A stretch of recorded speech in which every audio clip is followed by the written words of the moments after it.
Hello everyone, welcome to this video. In this video, I will show you how to fix the media keeps stopping error in Motorola G67. So before starting video, please subscribe the channel and like the video. So let's start the video without wasting time. So first of all, reset app preferences. Open setting.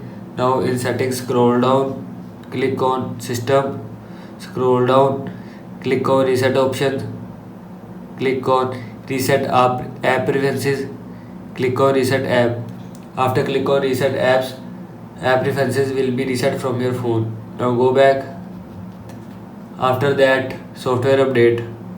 Open setting, scroll down, click on system updates, scroll down, click on check for updates, and now here you will see got it or update option, and if you want to update software then click on got it or update software.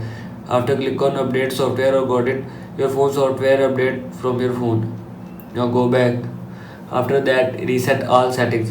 Again open settings, scroll down, again click on system, scroll down, again click on reset options and click on reset device settings. Again click on reset device setting.